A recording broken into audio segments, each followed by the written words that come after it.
जय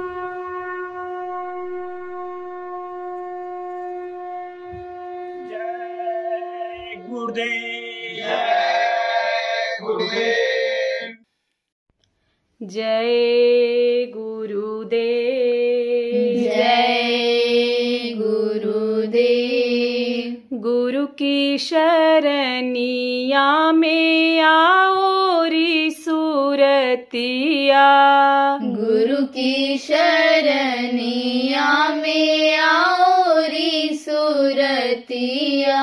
गुरु की शरणिया में आओ री सूरतिया। गुरु की शरणिया में आओ री सूरतिया। घर को भूली झूली माया में। घर को भूली झूली माया में। झूली माया में। झूली माया में। मत विरथा जन्म गवाओ री सूरतिया। मत विरथा जन्म गवाओ री सूरतिया। गुरु की शरणिया में आओ री सूरतिया। गुरु की शरणिया में आओ री सूरतिया।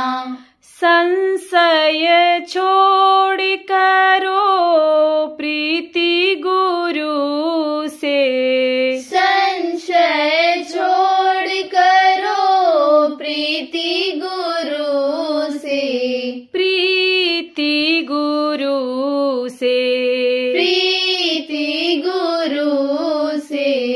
दृढ़ परतीत बढ़ाओ री सूरतिया। दृढ़ परतीत बढ़ाओ री सूरतिया। गुरु की शरणिया में आओ री सूरतिया। गुरु की शरणिया में आओ री सूरतिया। जो दिखे सो सब ही मिटेगा। जो दिखे सो सब ही मिटेगा। सब ही मिटेगा। सब ही मिटेगा। चाह जगत की मिटाओ री सूरतिया। चाह जगत की मिटाओ री सूरतिया। गुरु की शरणिया में आओ री सूरतिया। गुरु की शरणिया में आओ री सूरतिया। सभी मुसाफिर यहाँ 4 दिनों के। सभी मुसाफिर यहाँ 4 दिनों के।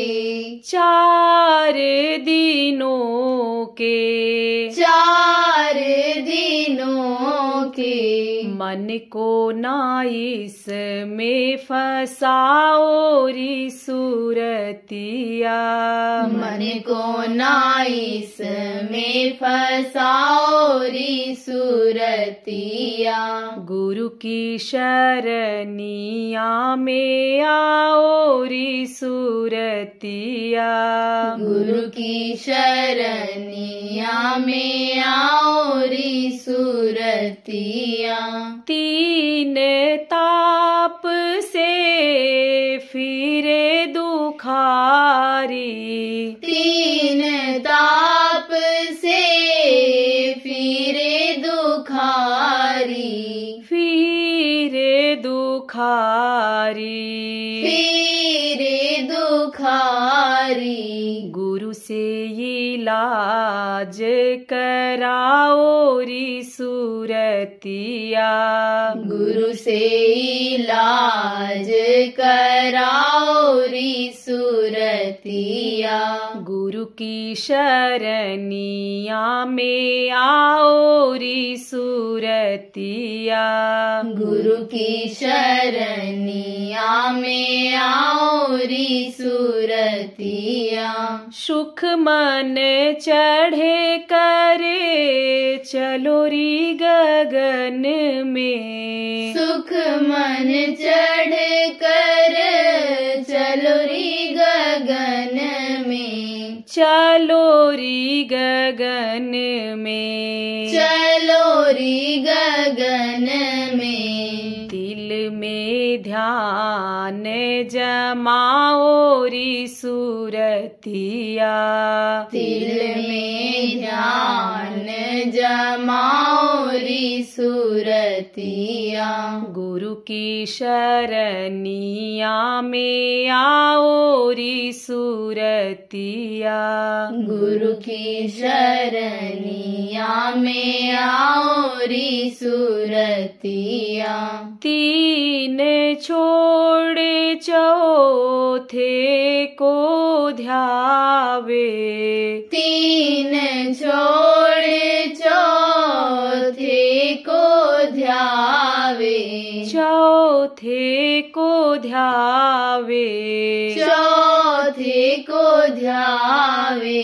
वहाँ ज्योति में ज्योति मिलाओ री सूरतिया। वहाँ ज्योति में ज्योत मिलाओ री सूरतिया। गुरु की शरणिया में आओ री सूरतिया। गुरु की शरणिया में आओ री सूरतिया। जय गुरुदेव। जय गुरुदेव।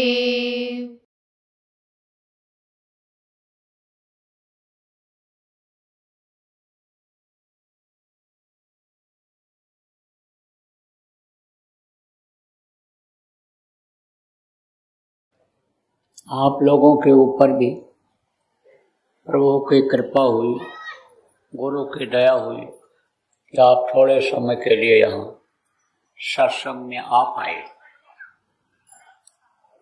नहीं तो बहुत से लोग गृहस्थ आश्रम में इस कदर फंसे हुए हैं, सुख और समृद्धि के चक्कर में इन चीजों को मान सम्मान धन दौलत के पानी में कि जैसे मकड़ी फंस जाती है। मकड़ी जाला बनाती है, किसके लिए बनाती है? अपने सुख के लिए, रहने के लिए, लेकिन उस जाला से बाहर नहीं निकल पाती, उसी में रह जाती है और खत्म हो जाती है, उसी में मर जाती है, उसी में। इसी तरह से लोग ताना बाना तो बुनते हैं कि हमको सुख मिलेगा, अच्छा खाने को मिलेगा, अच्छा पहनने को मिलेगा, अच्छी जगह सोने को मिलेगा, लेकिन उससे निकल नहीं पाते, उसी को पकड़ लेते हैं। क्यों? क्योंकि सत्संग नहीं मिलता है, और सत्संग अगर मिलता रहे तो रहता तो आदमी इसी गृहस्थ आश्रम में ही है, लेकिन उसमें फंसता नहीं है। जब समझ जाता है आदमी कि फंसाव कैसे होता है और कैसे फंसते हैं, और फंस जाए तो उसको कैसे ढीला करते हैं, छोड़ते हैं, तब आदमी का दोनों काम हो जाता है, लोक भी बन जाता है, परलोक भी बन जाता है। और अगर नहीं जानकारी हो पाती है तब तो आदमी यही सोचता है कि गृहस्थी ने हमको पकड़ रखा है, और पकड़े रहता है वो गृहस्थी को। तोता पकड़ने वाले होते हैं, टोटा कैसे पकड़ते हैं? जहाँ पर फल लगा रहता है पेड़ पर, वहाँ ले जा करके घिर्री बांध देते हैं। टोटा जब जाता है फल खाने के लिए तो घिर्री के ऊपर पैर रख करके और फल को खाने की कोशिश करता है, बस वो घिर्री घूम जाती है और जब घूमने लगती है, गिरने लगता है तो उसी घिर्री को पकड़ लेता है और लटका रहता है। टोटा तो ये समझता है कि घिर्री ने हमको पकड़ लिया, लेकिन पकड़े रहता है टोटा घिर्री को। ऐसे ही गृहस्थी किसी को नहीं पकड़ती है, गृहस्थी को लोग पकड़ लेते हैं और छोटी चीज में फंस जाते हैं, बड़ी चीज हाथ से निकल जाती है। यही नहीं समझ पाते हैं कि इस दुनिया संसार में हमको ये बेशकीमती मनुष्य शरीर मिला किस लिए, जिसके लिए देवता 24 घंटे प्रार्थना करते रहते हैं, नर समान नहीं कौनो देही, जीव चराचर जाचरते ही, इतने चराचर के जीव सब मांगते रहते हैं। तो ये मनुष्य शरीर मिला हमको क्यों, और इसमें क्या विशेषता है कि जिसकी वजह से देवता इसको मांगते रहते हैं, इस चीज को समझ नहीं पाता है। और समय आदमी का निकल जाता है, कौन सा समय जीने का, सबको समय जिंदगी का मिला है और जैसे खत्म होता है तैसे ही ये प्राण जो 10 प्रकार के हैं शरीर को चलाते हैं, ये सब निकल जाते हैं और जीवात्मा निकल जाती है, शरीर धड़ाम से गिर जाता है। जहाँ भी समय पूरा होगा वहीं गिर जाएगा। खेत में काम कर रहा हो, कारखाने में काम कर रहा हो, मजदूरी कर रहा हो, दफ्तर में काम कर रहा हो, दुकान पर बैठा हुआ हो, वो इंतजार नहीं करता किसी का। क्या समय, मौत जिसको कहते हैं, जिसको आज लोग भूल रहे हैं, हमेशा याद रखना चाहिए मौत को। तो मौत आती है जब आपके प्राण निकलते हैं, शरीर धड़ाम से गिर जाता है। अब सोचो आप कि हिंदी, अंग्रेजी, उर्दू, फारसी कोई भाषा उस वक्त पर काम आती है जान बचाने में, या धन दौलत, सोना चांदी या हीरे मोती, ये कोई जान बचाने में मदद करते हैं? या पहलवान, बलवान, लड़के, नाती पोता, रिश्तेदार, डॉक्टर, वकील, जज कोई बचा सकते हैं? कोई नहीं। वहीं तो आदमी हार जाता है। और इस धरती का यह नियम है कि जो पेड़ फलता है वो झड़ता है, जो आग जलती है वो बुझती है, और जो पैदा होता है वो मर जाता है। अब आप ये समझो किस लिए मनुष्य शरीर मिला, कुछ समझ ही नहीं पाए। उसी तरह से जैसे जानवर पैदा होते हैं, खाते हैं, बच्चा पैदा करते हैं, दुनिया संसार से चले जाते हैं, इसी तरह से आदमी चला जाता है।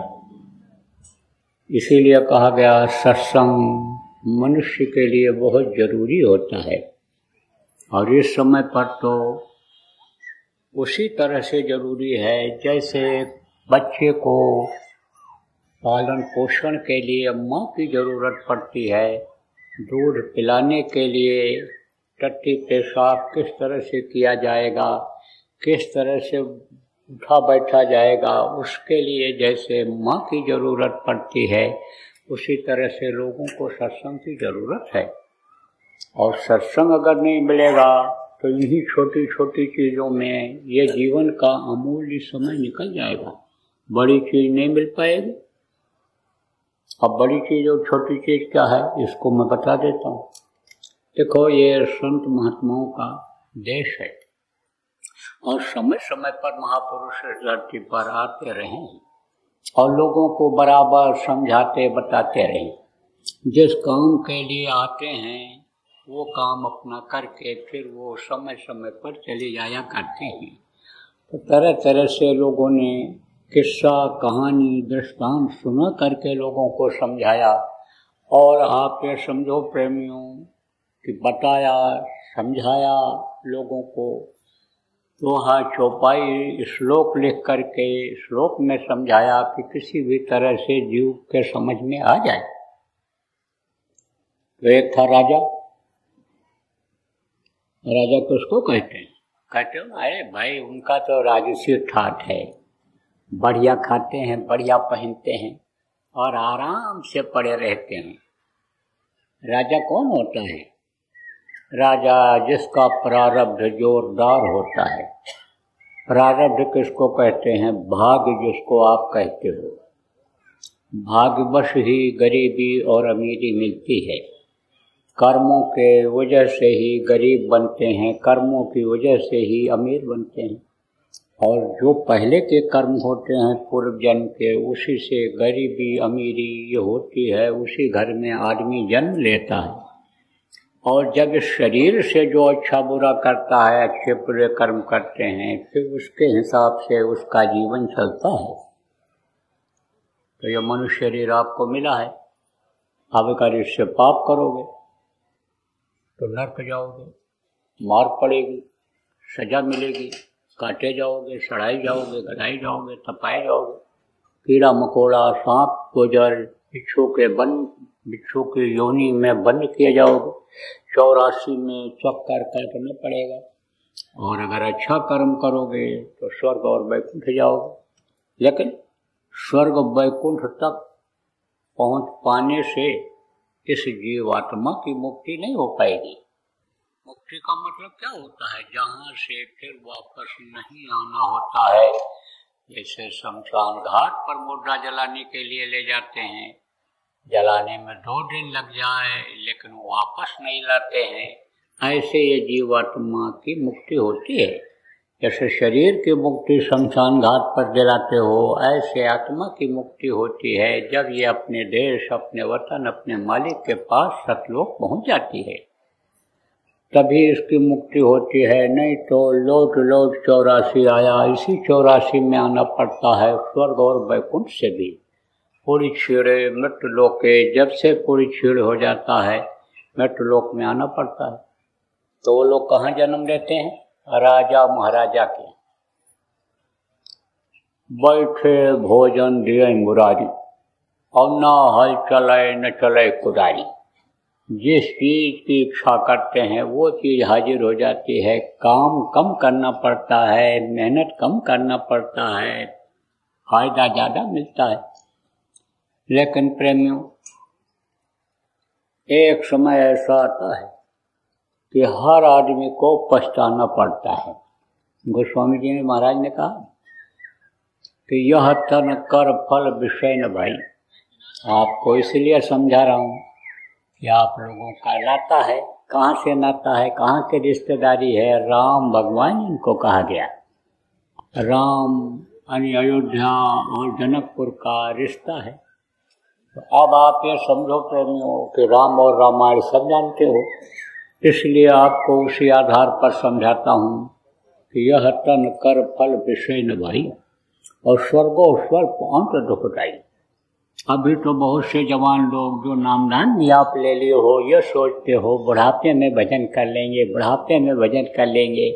अभी तो हमारी खाने पीने की मौज मस्ती की उम्र है, जब बुढ़ापा आएगी तब ये काम करेंगे। लेकिन बुढ़ापा जिनकी आ गई उनसे पूछो उनका क्या हाल है। अरे हम भी ऐसे कभी सोचते थे कि बुढ़े होंगे, लेकिन हम भी अब बुढ़ापा झेल रहे हैं। बुढ़ापा झेलना पड़ता है। आँख कान हाथ पैर सब कमज़ोर हो जाते हैं, दिल दिमाग सब कमज़ोर हो जाता है। बुढ़ापे में भाई कुछ हो नहीं पाता है। तो जब बुढ़ापा आई, कहीं बुलाने पर आती है, बुढ़ापा अपने आप आ जाती है और आकर के कभी भी नहीं जाती है। जाती कब है? जब शमशान घाट पर पहुंचा देती है बुढ़ापा, तब जाती है।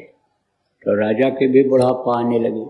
सोचने लगा भाई ये धन दौलत ये किस काम आएगा, क्योंकि उसके कोई औलाद नहीं था, औलाद उसके नहीं था राजा के। और समझो कि बहुत धन था, अपूर्व धन जिसको कहते हैं। सब इकट्ठा करके रखा था। तो सोचा कि ये काम किसके आए, किसके काम आएगा, ये कैसे क्या करें, कुछ सोच नहीं पा रहा था। यही नहीं सोच पा रहा था कि उत्तराधिकारी किसको बनावें, क्या करें, कोई समझ में नहीं आ रहा। तो उसने सोचा कि भाई जनता का धन है और जनता को ही क्यों न दे दिया जाए। लेकिन सोचा बंटवारा कैसे करें, बंटवारा किस तरह से हो पाएगा और किसको कितना क्या दिया जाएगा, और फिर कैसे पहचान की जाएगी कि उत्तराधिकारी किसको बनाया जाए। जो बाकी बचेगा, ये जो जमीन जायदाद है, ये महल है, बाकी चीजें जो हैं, इनको कैसे दिया जाएगा। सोचा, नहीं सोच पाया तो गया अपने गुरु के पास। कहते हैं ना, जब कोई चीज समझ में न आवे तो जो ज्यादा जानकार हो उनसे पूछ लो। विद्यार्थी पढ़ता है, नहीं समझ में आता है तो मास्टर जी से पूछता है। बहुत सा काम आप लोग अपने गांव में करते हो तो बुजुर्गों से, बुढ़ों से, समझदारों से पूछते हो, ऐसे ही पूछ लेना चाहिए। तो गुरु से पूछा तो गुरु ने उपाय बता दिया, युक्ति बता दिया। तब उसने क्या किया कि 7 मंजिला मकान बनवाया और उस मकान के अंदर सब धन भर दिया।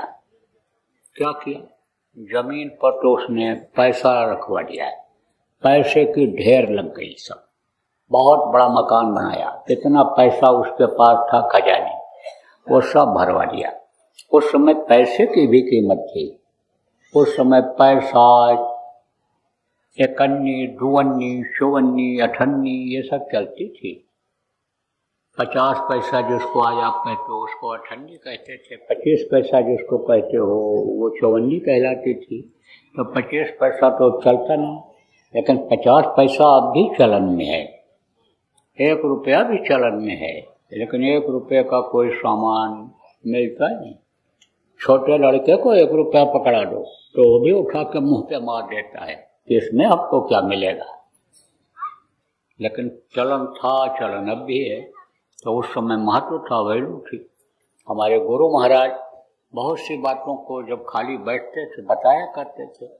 40 साल उनके साथ लगा रहा, पीछे पीछे लगा रहा, लगाए रहे, लगा रहा। गुरु महाराज बताते थे कि 3 रुपया तनख्वाह पुलिस के सिपाहियों को, प्राइमरी स्कूल के मास्टरों को मिलता था। बहुत सारी बातें बताते थे। अब उसी में गुजर बसर लोग करते थे, जो पैसा बचा भी लेते थे। आज तो देखो 10 कमाता और 1 को भी नहीं पूरा पड़ता, और पहले 1 कमाता था 10 खाते थे, क्योंकि नीयत लोगों की अच्छी थी।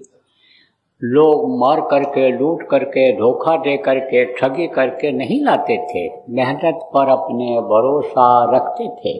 लोगों को विश्वास रहता था उस मालिक पर जो पैदा होने के पहले माँ के स्तन में दूध भर दिया करता है, उस पर विश्वास था लोगों को। आज विश्वास खत्म हो गया। आज तो आदमी सोचता है मैं शरीर से करूँगा, दिल दिमाग बुद्धि लगाऊंगा तभी मुझे मिल पाएगा। ऐसा कुछ नहीं है, प्रारब्ध सबके साथ जुड़ा हुआ है। तो नीचे की तरफ तो भर दिया, क्या भर दिया, पैसा। और फिर पहली मंजिल पर क्या भरा, रुपया भर दिया। फिर उसके बाद दूसरी मंजिल पर उसने क्या भर दिया, चांदी भर दिया। तीसरी मंजिल पर क्या किया उसने, यानी समझो कि सोना भर दिया। और आप समझो कि चौथी मंजिल पर उसने मोती भर दिया। 5वें मंजिल पर उसने और भी रत्न भरवा दिए, कीमती रत्न। 6वें मंजिल पर उसने हीरा भरवा दिया। और 7वें मंजिल पर राजा खुद गया, बैठ गया और ऐलान करा दिया प्रजा के लिए कि कोई भी आवे, एक आदमी एक बार में, हल में से जो भी धन है एक बार में जितना भी ले जा सके ले जाए। अब दौड़ करके लोग आने लगे, कहे भाई चलो चलो चलो चलो, वहां से सामान ले आया जाए। आदेश हो गया है राजा का। तो नीचे जब पहुंचा देखा पैसे की ढेर लगी हुई, तो उसी में से गठरी बांध लें और लेकर चले जाएं। कोई आवे देखे तो कहे कि भाई दूसरे मंजिल पर चला जाए, देखा जाए वहां क्या है, तो वहां जाए तो रुपया मिल जाए। फिर इसी तरह से और आगे बढ़े, रुपया लेकर जाने लगे। तो चांदी वाले में गए, कुछ लोग चांदी बांधे ले गए, कुछ लोग सोना बांधे, कुछ लोग जो है रत्न बांधे, कुछ लोग मोती बांधे। और जब 6वें मंजिल पर पहुंचे, कम ही लोग पहुंचते थे वहां, क्योंकि यहीं मिल जाए माल चीज, यहीं तो कौन छोड़ के जाए, पता नहीं खत्म हो जाए, ऊपर जाए लौट कर के आवे, इसी संशय में अन्य लोग रह जाएं और वहीं से लेकर के चले जाएं। अब जो वहां पहुंचा कहा अब हीरे से कीमती और क्या चीज होगी, हीरा ले लो। तो हीरा बांध कर ले जाने लगे। एक आदमी ने सोचा, कहा भाई देखा जाए 7वें मंजिल पर क्या है, हीरे से भी कोई कीमती चीज क्या मालूम मिल जाए। ये चीज जो ये लेकर के जा रहे हैं इसकी कीमत तो यहीं तक है, क्या मालूम कि कोई और ऐसी चीज मिल जाए कि ये चीजें अपने आप मिल जाएं। क्योंकि वो सत्संग सुना करता था, संतों के पास जाया करता था, उसको कुछ इस तरह की जानकारी थी कि दुनिया की दौलत जहाँ खत्म हो जाती है वहाँ से आध्यात्म दौलत की शुरुआत होती है, और वो दौलत जब मिल जाती है तब इस दौलत की कोई कीमत नहीं रह जाती है, और यह अनिश्चित व बरियाई ये चीज़ें अपने आप आने लगती हैं। जो इच्छा कीन्ही मन माही, और हर प्रताप कर दुर्लभ नहीं, जिस चीज़ की इच्छा करो वो चीज़ मिल जाती है। तो कहा भाई चलें देखें ऊपर क्या है। ऊपर जब गया पहुंचा, देखा राजा बैठा हुआ है। राजा ने जब देखा कहा अरे आ गया तो मेरे पास, तेरी ही तो मुझे इंतजारी थी। ले उठाया ताज और लगा दिया। कहा बाद से तो इस राज्य का बादशाह हो गया और मैं अब फ्री हो गया, अब तू राजा हो गया, अब तू इस राज्य को संभाल। बाकी लोग तो कौड़ी कंजा में पड़े रह गए, अब तू इस राज्य का मालिक हो गया। तो कहा गया कि रात गंवाई सोकर और दिन गंवाया खाए, और हीरा जन्म अनमोल मिला और कौड़ी बदले जाए। ये कौड़ी बदले चला जा रहा है, इसकी कोई कीमत नहीं लगा पा रहे हो, लोग लगा नहीं पा रहे हैं इसकी क्या कीमत है। और यही घट भीतर 7 समुंदर, याही मलमल नहाओ, मन मोरा विदेशवा न जाओ, घर ही है क्या करी। यही घट भीतर कल्प वृक्ष है, याही के नीचे छहाओ, मन मोरा विदेशवा न जाओ, घर ही है क्या करी। जिन्होंने देखा उन्होंने कहा, जब देखा कबीर साहब ने कि जो तिल माही तेल है, जो चकमक में आग, तेरा साईं तुझ में जान सके सो जान। जब कहा कि जैसे चकमक में आग है, यानी ऐसे ही यानी समझो चकमक में आग होती है, जैसे जो चकमक में आग, तेरा साईं तुझ में, यानी समझो कि जिस तरह से तिल में तेल होता है, अंदर का तिल का तेल दिखाई पड़ता है, चकमक की आग भी नहीं दिखाई पड़ती है।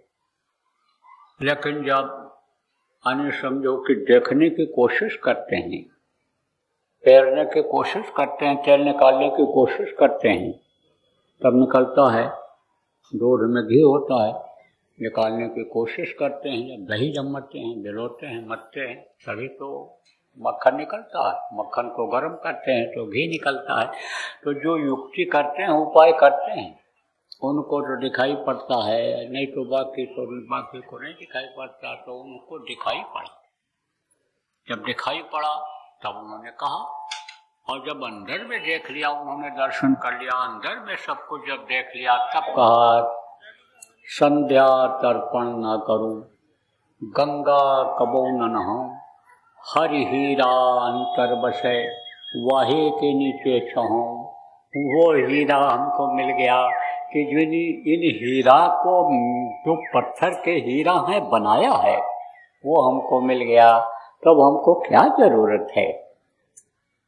आप ये समझो कि जिनको अन्य दिखाई पड़ा उन्होंने ही तो कहा कि घर घर मेरा साइया सोनी सेज न कोय, बलिहारी व घट को जा घट प्रगट होए। मीराबाई कैसी थी? कोई सींग पूंछ वाली औरत नहीं थी। बच्चियों तुम्हारी ही जैसी थी, जैसे तुम बच्चियां बैठी हुई हो, माताएं बैठी हुई हो। लेकिन उनको गुरु मिल गए, सम्राट गुरु मिल गए। कौन मिल गया? रविदास जी उनके गुरु थे। छोटी ही जाति के थे, लेकिन वो प्रभु को प्राप्त कर लिए थे। कहा जात पात पूछे न कोई, हरि का भजे सो हरि का होई। जात पात कौन पूछता है? भगवान ने किसको बनाया है? मनुष्य को बनाया है, कोई जाति नहीं बनाया है, कोई उन्होंने धर्म नहीं बनाया। बनाया तो एक केवल मानव धर्म बनाया है, एक मानव जाति बनाई है। सबकी हड्डी एक जैसी, सबका खून एक जैसा, सबका मांस एक जैसा है, टट्टी पेशाब का रास्ता सबके पास है। तो जब रविदास गुरु मिले और देखा उन्होंने, अरे मेरे घट में ही साइयां हैं, तब बोली कि अरे घट घट में व्यापी हैं, वो घट घट में व्यापी हैं। तो प्रेमियों, कहने का मतलब यह है कि जिन्होंने देखा उसको, उस पर विश्वास किया, और विश्वास किया तो उनकी ये यानी समझो इच्छा तृष्णा सब खत्म हो गई, उनका मन मर गया। आपका मन किस में लगा हुआ है? खाने में, पीने में, सोने में, क्षणिक सुख में लगा हुआ है, छोटी चीज के पाने में लगा हुआ है। मान सम्मान इज्जत ये सब पाने में आपका मन लगा हुआ है, जिसकी वजह से बड़ी चीज नहीं पा रहे हो। जिसके लिए यह मनुष्य शरीर मिला है, बड़ी चीज नहीं मिल रही है, वो छूटा चला जा रहा है और जीवन का समय ये निकला चला जा रहा है। अब जब उसको बादशाह मिल गया, किसको?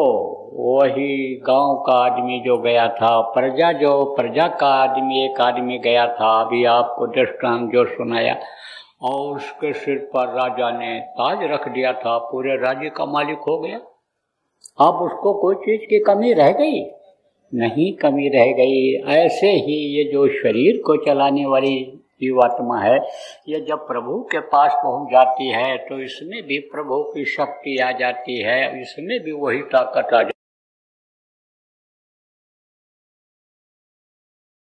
पहला चरण का समाप्त हो रहा है और दूसरे चरण की लोग तैयारी कर रहे हैं। प्रचार तो होगा ही, करना ही है। और प्रेमियों ने ये निर्णय लिया है सभी प्रदेशों के कि दूसरे चरण का जो समापन है वो उज्जैन आश्रम पर होली में किया जाएगा।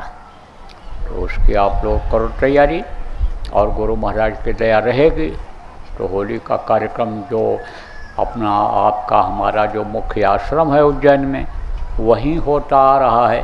तो वहाँ पर जब होगा तो वहीं पर समापन हो जाएगा द्वितीय चरण का। और फिर जैसी मौज होगी, गुरु महाराज की आपको आदेश मिलेगा, उस हिसाब से आप लोग करिएगा। तो जो लोग अभी इसमें नहीं जुड़ पाए हैं उनको भी जोड़ने की ज़रूरत है, सबको खबर देने की ज़रूरत है, सबके कर्मों को सत्संगियों के काटने की ज़रूरत है। देखो, सत्संगी अगर कर्म वाले रह जाएंगे तो सत्संगी को भी वही सज़ा मिलेगी। इसलिए जो भी नामदानी है सबको इसमें लगना चाहिए। लोगों के जान के बचाने में, प्रचार प्रसार में लोगों को लगने की आवश्यकता है। जय गुरुदेव। सरकारी व गैर सरकारी अनुदान के लिए बिना सत्संगियों के सहयोग द्वारा जनहित के कार्यों में लगी हुई बाबा जय गुरुदेव धर्म विकास संस्था का मुख्यालय पिंगलेश्वर रेलवे स्टेशन के सामने मक्सी रोड, उज्जैन, मध्य प्रदेश में है। यहाँ पर सत्संग व नामदान का कार्यक्रम होता रहता है। अतः आप श्रोताओं से अनुरोध है कि बाबा उमाकांत जी महाराज के आश्रम उज्जैन एक बार परिवार सहित जरूर पधारिएगा। आपके सुझाव के लिए व्हाट्सएप नंबर 9575600700। जय गुरुदेव, जय गुरुदेव।